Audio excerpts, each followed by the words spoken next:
CIET NCERT द्वारा प्रस्तुत है कक्षा 6 की सामाजिक विज्ञान की पाठ्य पुस्तक सामाजिक एवं राजनीतिक जीवन 1।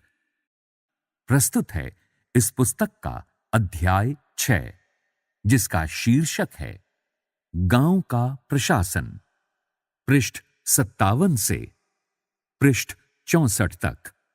तो आइए अब सुनते हैं अध्याय 6, गांव का प्रशासन, पृष्ठ 57।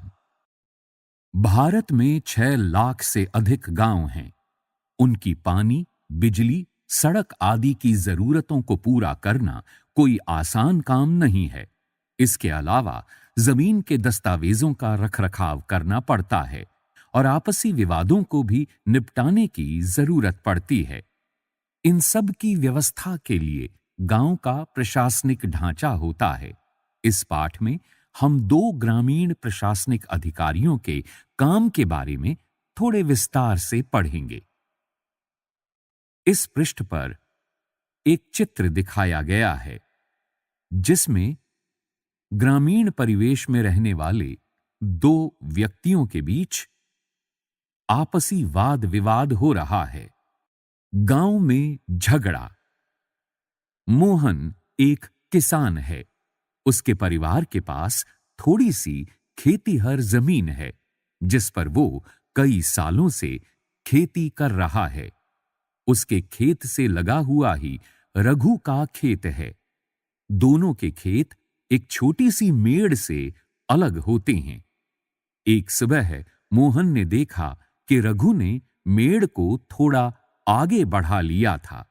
ऐसा करके उसने मोहन की कुछ जमीन अपने खेत में मिला ली और अपने खेत का आकार बढ़ा लिया। मोहन को बहुत गुस्सा आया, मगर वो थोड़ा डरा हुआ भी था। रघु के परिवार के पास बहुत जमीन थी और इसके अलावा उसके ताऊ गांव के सरपंच थे। फिर भी मोहन ने हिम्मत जुटाई और रघु के घर पहुंच गया। दोनों के बीच कहासुनी हुई। रघु ने तो मानने से ही इनकार कर दिया कि उसने मेड़ को आगे बढ़ाया था। थोड़ी ही देर में झगड़ा शुरू हो गया। रघु ने अपने एक मजदूर को बुला लिया। दोनों मिलकर मोहन पर चिल्ला रहे थे। फिर उन्होंने मोहन को मारना शुरू कर दिया।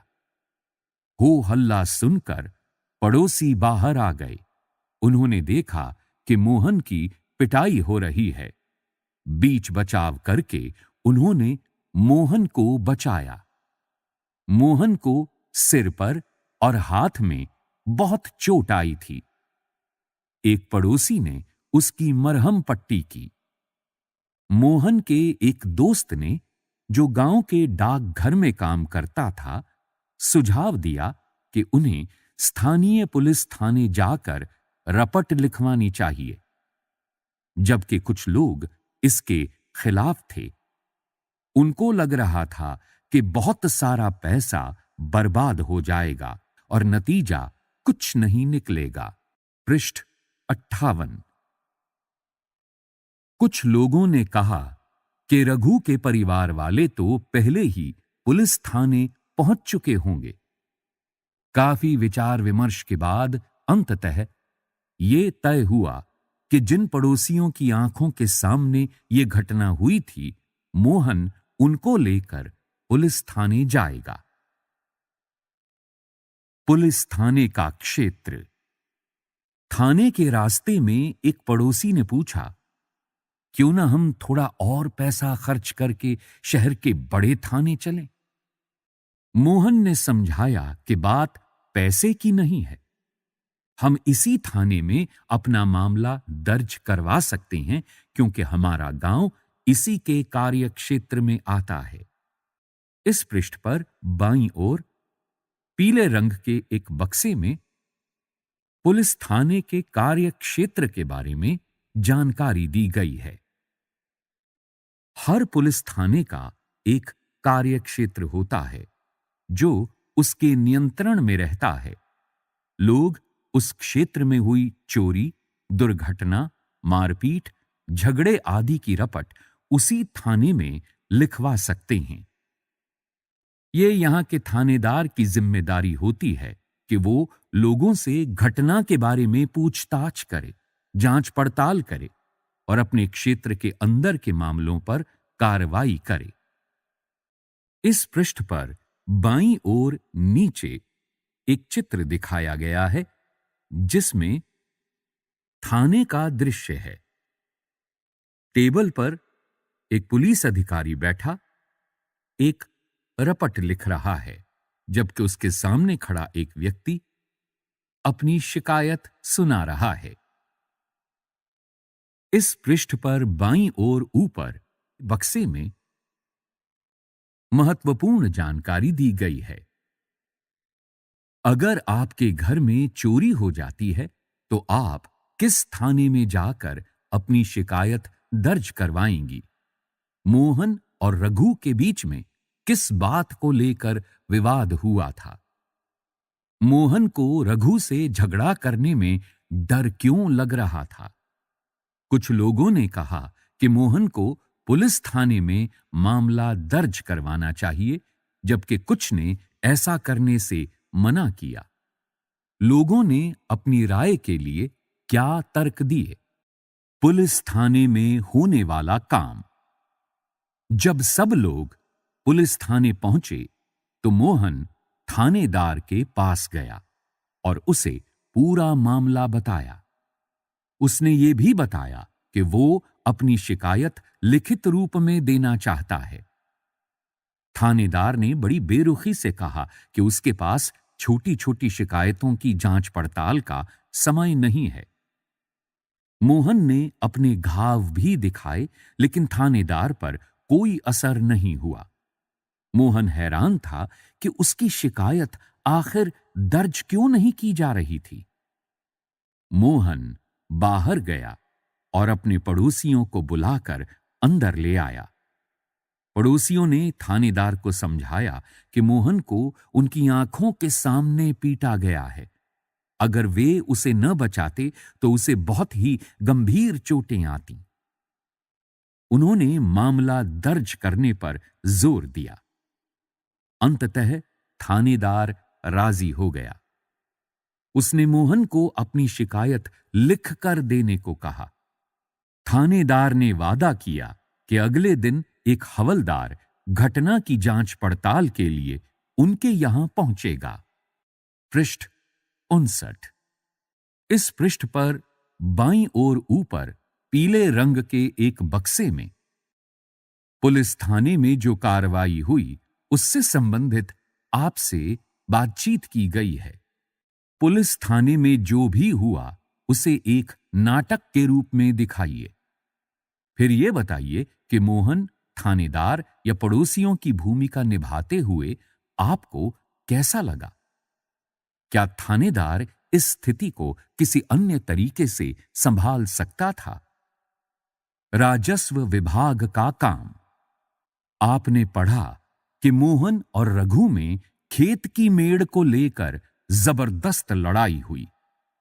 क्या ऐसा कोई तरीका नहीं था जिससे वो अपना मामला शांतिपूर्वक सुलझा लेते? क्या कोई ऐसे अभिलेख यानी रिकॉर्ड होते हैं जिनसे ये पता चल जाए कि गांव में किसके पास कौन सी जमीन है?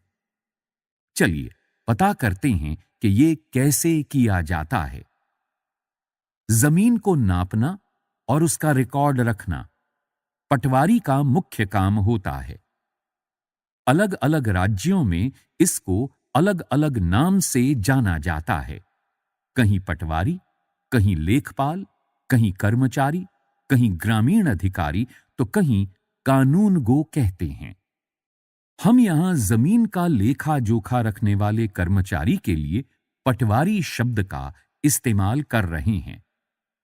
प्रत्येक पटवारी कुछ गांवों के लिए जिम्मेदार होता है। अगले पृष्ठ पर दिए गए नक्शे और उसके अनुसार बने खसरे यानी रजिस्टर के विवरण को देखिए। ये पटवारी द्वारा रखा गया गांव के लोगों की जमीन के रिकॉर्ड का एक हिस्सा है। आमतौर पर पटवारियों के पास खेत नापने के अलग अलग तरीके होते हैं। कई जगहों पर वो एक लंबी लोहे की जंजीर का इस्तेमाल करते हैं। इसे जरीब कहते हैं। अभी थोड़ी देर पहले जो आपको कहानी हमने सुनाई, उसमें पटवारी मोहन और रघु के खेतों को नापकर ये देख सकता था कि वो गांव के नक्शे से मेल खाता है कि नहीं। अगर वो नक्शे से मेल नहीं खाता, तो उसको पता चल जाता है कि मेड़ खिसकाकर खेत की सीमा बदली गई है। इस पृष्ठ पर एक चित्र दिखाया गया है, जिसमें खेत के बाहर खड़ा एक पटवारी दो व्यक्तियों से कुछ जानकारी हासिल करके उसे एक कागज पर लिख रहा है। पटवारी किसानों से भूमि कर भी इकट्ठा करता है और सरकार को अपने क्षेत्र में उगने वाली फसलों के बारे में जानकारी देता है। ये काम वो अपने रिकॉर्डों के आधार पर करता है। इसीलिए जरूरी है कि वो उनको समय समय पर दुरुस्त करता रहे। किसान कई बार फसल बदल देते हैं, कुछ और उगाने लगते हैं, या कोई कहीं कुआं खोद लेता है। इन सब का हिसाब रखना सरकार के राजस्व विभाग का काम होता है। इस विभाग के वरिष्ठ लोग इस काम का निरीक्षण करते हैं। इस पृष्ठ पर दाईं ओर नीचे हरे रंग के बक्से में कुछ आवश्यक जानकारी दी गई है। अगर आप ग्रामीण क्षेत्र में रहते हैं तो पता कीजिए, आपके क्षेत्र का पटवारी कितने गांवों के लिए जमीन के अभिलेख रखता है। गांव के लोग पटवारी से कैसे संपर्क करते हैं। पृष्ठ 60। खसरा कहलाने वाले इस रिकॉर्ड में पटवारी ने नीचे दिए गए जमीन के नक्शे के मुताबिक सूचनाएं भरी हैं। इससे पता चलता है कि जमीन का कौन सा टुकड़ा किसके नाम है। इस रिकॉर्ड और नक्शे को देखिए तथा मोहन और रघु की जमीन से संबंधित सवालों का जवाब दीजिए। खसरा 5। नंबर 1। क्षेत्र हेक्टेयर में 0.75। जमीन मालिक का नाम, पिता, पति का नाम और पता। मोहन, वल्द, राजाराम, गांव अमरापुरा, जमीन का मालिक। यदि बटाई पर है तो दूसरे किसान का नाम और बटाई का हिस्सा। नहीं। इस साल जोती गई जमीन। फसल सोयाबीन। क्षेत्र 0.75 हेक्टेयर। अन्य फसलें रिक्त स्थान। परती जमीन रिक्त स्थान। सुविधाएं रिक्त स्थान। नंबर 2। क्षेत्र हेक्टेयर में 3.00। जमीन मालिक का नाम, पिता, पति का नाम और पता। रघुराम, वल्द, रतनलाल, गांव अमरापुरा, जमीन का मालिक। यदि बटाई पर है तो दूसरे किसान का नाम और बटाई का हिस्सा। नहीं। इस साल जोती गई जमीन। फसल गेहूं। क्षेत्र 2.75 हेक्टेयर। अन्य फसलें 1.75। परती जमीन 0.25। सुविधाएं कुआं 1, चालू। नंबर 3। क्षेत्र हेक्टेयर में 6.00। जमीन मालिक का नाम, पिता, पति का नाम और पता। मध्य प्रदेश सरकारी घास का मैदान। यदि बटाई पर है तो दूसरे किसान का नाम और बटाई का हिस्सा नहीं। इस साल जोती गई जमीन। फसल रिक्त स्थान। क्षेत्र रिक्त स्थान। अन्य फसलें रिक्त स्थान। परती जमीन रिक्त स्थान। सुविधाएं कुआं 1, चालू, चारागाह। इस पृष्ठ पर दाईं ओर नीचे गांव अमरापुर पटवारी रिकॉर्ड नंबर 16 है दर्शाया गया है। ये पैमाने पर नहीं है।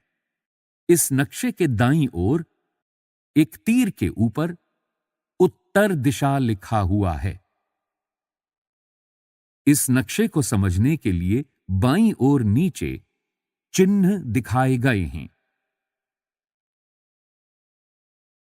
जिसमें खेतों की सीमा के लिए एक समानांतर रेखा दिखाई गई है।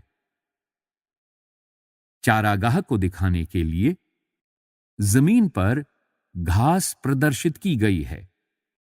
साथ ही 2 सीधी चलने वाली रेखाओं के बीच छोटे छोटे चिन्ह एक समान दूरी पर लगाकर कच्ची सड़क दिखाई गई है। कुएं के लिए एक रेखा के ऊपर गोल निशान के बीच में एक बिंदु लगाया गया है। पक्की सड़क के लिए 2 रेखाओं के बीच 2 चिन्ह एक दूसरे से एक समान दूरी पर दिखाए गए हैं। पेड़ के लिए पेड़ की आकृति बनाई गई है। क मोहन के खेत के दक्षिण में जो जमीन है वो किसकी है? ख रघु और मोहन की जमीन के बीच की सीमा पर निशान लगाइए। ग खेत संख्या 3 को कौन इस्तेमाल कर सकता है? घ खेत संख्या 2 और 3 से संबंधित क्या-क्या जानकारी हमें मिल सकती है? पृष्ठ 61। इस पृष्ठ पर पीले रंग के बक्से में खेतों के नक्शे के रिकॉर्ड के बारे में महत्वपूर्ण जानकारी दी गई है। किसानों को अक्सर अपने खेत के नक्शे और रिकॉर्ड की जरूरत पड़ती है। इसके लिए उनको कुछ शुल्क देना पड़ता है। किसानों को इसकी नकल पाने का अधिकार है। हालांकि कई बार उनको ये रिकॉर्ड आसानी से नहीं मिलते। लोगों को इसको हासिल करने में कई मुश्किलों का सामना करना पड़ता है। कई राज्यों में ये सारे रिकॉर्ड कंप्यूटर में डालकर पंचायत के दफ्तर में रख दिए गए हैं ताकि वे आसानी से लोगों को उपलब्ध हो सकें और नई सूचनाओं के अनुसार नियमित रूप से दुरुस्त होते रहें। आपको क्या लगता है कि किसानों को इस रिकॉर्ड की जरूरत कब पड़ती होगी? नीचे दी गई स्थितियों को पढ़िए और उन मामलों को पहचानिए जिनमें जमीन के रिकॉर्ड अनिवार्य होते हैं। ये भी बताइए कि वे किस लिए जरूरी हैं। एक किसान दूसरे किसान से जमीन खरीदना चाहता है। एक किसान अपनी फसल दूसरे को बेचना चाहता है। एक किसान को अपनी जमीन में कुआं खोदने के लिए बैंक से कर्ज चाहिए। एक किसान अपने खेतों के लिए खाद खरीदना चाहता है। एक किसान अपनी जमीन अपने बेटे व बेटियों में बांटना चाहता है। भारत के सभी राज्य जिलों में बंटे हुए हैं। जमीन से जुड़े मामलों की व्यवस्था के लिए इन जिलों को और भी छोटे खंडों में बांट दिया जाता है। जिले के उपखंडों को कई नामों से जाना जाता है, जैसे तहसील, तालुका इत्यादि। सबसे ऊपर जिला अधिकारी होता है और उसके नीचे तहसीलदार होते हैं। उन्हें विभिन्न मामलों को निपटाना होता है। वे पटवारी के काम का निरीक्षण करते हैं और ये सुनिश्चित करते हैं कि रिकॉर्ड सही ढंग से रखे जाएं और राजस्व यानी विभिन्न तरह के कर इकट्ठा होता रहे। वे ये भी देखते हैं कि किसानों को अपने रिकॉर्ड की नकल आसानी से मिल जाए। वे विद्यार्थियों को जरूरत पड़ने पर जाति प्रमाण पत्र आदि भी जारी करते हैं। तहसीलदार के दफ्तर में जमीन से जुड़े विवाद के मामले सुने जाते हैं। एक नया कानून, हिंदू अधिनियम धारा 2005। जब हम उन किसानों के बारे में सोचते हैं जिनके पास जमीन है, तो आमतौर पर हमारे ध्यान में पुरुष होते हैं। महिलाओं की हैसियत खेतों के काम में एक मददगार भर की मानी जाती है। उनके बारे में जमीन के मालिक के रूप में कभी नहीं सोचा जाता। अभी तक कई राज्यों में हिंदू औरतों को परिवार की जमीन में हिस्सा नहीं मिलता था। पिता की मृत्यु के बाद जमीन बेटों में बांट दी जाती थी। हाल ही में यह कानून बदला गया है। नए कानून के मुताबिक हिंदू परिवारों में बेटों, बेटियों और उनकी मां को जमीन में बराबर हिस्सा मिलता है। ये कानून सभी राज्यों और केंद्र शासित प्रदेशों में भी लागू होगा। इस कानून से बड़ी संख्या में औरतों को फायदा होगा। उदाहरण के लिए सुधा एक खेतीहर परिवार की सबसे बड़ी बेटी है। वो शादीशुदा है और पास के गांव में रहती है। अपने पिता की मृत्यु के बाद सुधा अक्सर खेती के काम में मां का हाथ बटाने आती है। उसकी मां ने पटवारी से कहा कि जमीन पर अब बेटे के साथ साथ उसका और दोनों बेटियों का नाम भी रिकॉर्ड में आ जाए। पृष्ठ 62। सुधा की मां बड़े आत्मविश्वास के साथ छोटे बेटे और बेटी की मदद से खेती का काम संभालती है। सुधा भी इसी निश्चिंतता में जी रही है कि जरूरत पड़ने पर वो अपने हिस्से की जमीन से काम चला सकती है। इस पृष्ठ पर एक चित्र दिखाया गया है जिसमें एक बाड़ के दूसरी तरफ एक घर बना हुआ है। उस घर के बाहर दो पुरुष खड़े हैं। बाड़ के इस तरफ दो महिलाएं खड़ी हैं। इस चित्र के शीर्षक में लिखा है, एक बिटिया की चाह।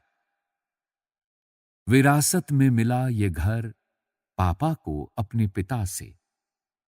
यही घर मिलेगा मेरे भैया को मेरे पिता से। पर मैं और मेरी मां, हमारा क्या? बता दिया गया है मुझे, पिता के घर में हिस्से की बात औरतें नहीं किया करती। लेकिन मुझे चाहिए एक घर अपना, बिल्कुल मेरा अपना। नहीं चाहिए दहेज में रेशम और सोना। स्रोत reflections on my family, Anjali Monteiro, TISS, Mumbai. इस पृष्ठ पर नीचे पीले रंग के बक्से में सार्वजनिक सेवाओं के बारे में महत्वपूर्ण सूचना दी गई है। अन्य सार्वजनिक सेवाएं, एक सर्वेक्षण। इस पाठ में हमने सरकार के कुछ प्रशासनिक कार्यों के बारे में पढ़ा, खासकर ग्रामीण क्षेत्र के संदर्भ में। पहला उदाहरण कानून व्यवस्था बनाए रखने के बारे में था और दूसरा जमीन के अभिलेखों की व्यवस्था के बारे में। पहले मामले में हमने पुलिस की भूमिका का परीक्षण किया और दूसरे में पटवारी की भूमिका का।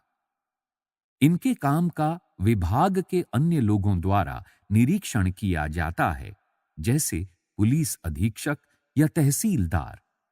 हमने ये भी देखा कि लोग कैसे इन सुविधाओं का इस्तेमाल करते हैं और उन्हें किस तरह की समस्याएं आती हैं। इन सेवाओं का उपयोग कानूनों के अनुसार होना चाहिए। आपने संभवतः सरकार के अन्य विभागों द्वारा दी जा रही सार्वजनिक सेवाओं को देखा होगा। अपने गांव या क्षेत्र के लिए दी जा रही सार्वजनिक सेवाओं की एक सूची बनाइए। दुग्ध उत्पादक समिति, राशन की दुकान, बैंक, पुलिस थाना, बीज और खाद के लिए कृषक समिति, डाक बंगला, आंगनवाड़ी, बालवाड़ी, सरकारी स्कूल, प्राथमिक स्वास्थ्य केंद्र, अस्पताल इत्यादि। 3 सार्वजनिक सेवाओं पर जानकारी इकट्ठी कीजिए और अपनी अध्यापिका के साथ चर्चा कीजिए कि इनकी कार्यप्रणाली में कैसे सुधार किया जा सकता है। आपके लिए एक उदाहरण आगे दिया जा रहा है। पृष्ठ 63। सार्वजनिक सभा, राशन की दुकान। आपने उनके काम के बारे में क्या देखा? ये दुकान खुली हुई थी। 3 लोग आए, उनके पास पीले रंग के कार्ड थे। सबने चावल और चीनी खरीदी। मिट्टी का तेल मिला नहीं। नियंत्रण में आने वाले क्षेत्र, ये 2 गांवों के लिए है। इस सुविधा का लाभ उठाने के लिए उनको क्या करने की जरूरत है? उनको राशन कार्ड की जरूरत है। ये तहसील के दफ्तर में बनाया जाता है। जो ये सब प्रदान करते हैं, उनकी समस्याएं। मिट्टी के तेल की आपूर्ति पूरी नहीं है। लोगों की समस्याएं। चावल बड़ा खराब आता है। मिट्टी का तेल तो कभी मिलता ही नहीं। क्या सुधार किए जा सकते हैं? अच्छा चावल आए, मिट्टी का तेल मिले, राशन की दुकान रोज खुले। इसी तरह स्वास्थ्य केंद्र और दुग्ध उत्पादक समिति के बारे में आप चर्चा करें। पृष्ठ 64। अभ्यास 1। पुलिस का क्या काम होता है? 2। पटवारी के कोई 2 काम बताइए। 3। तहसीलदार का क्या काम होता है? 4। एक बिटिया की चाह कविता में किस मुद्दे को उठाने की कोशिश की गई है? क्या आपको यह मुद्दा महत्वपूर्ण लगता है? क्यों? 5। पिछले पाठ में आपने पंचायत के बारे में पढ़ा। पंचायत और पटवारी का काम एक दूसरे से कैसे जुड़ा हुआ है? 6।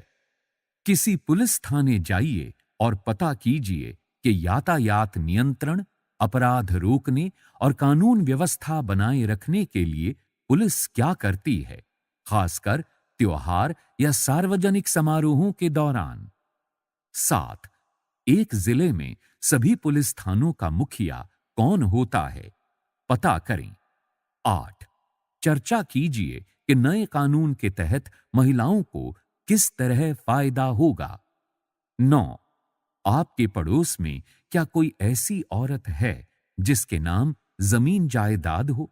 यदि हां, तो उसे ये संपत्ति कैसे प्राप्त हुई? इसी के साथ 9 अध्यायों की इस पुस्तक का 6ठा अध्याय यहां समाप्त हुआ।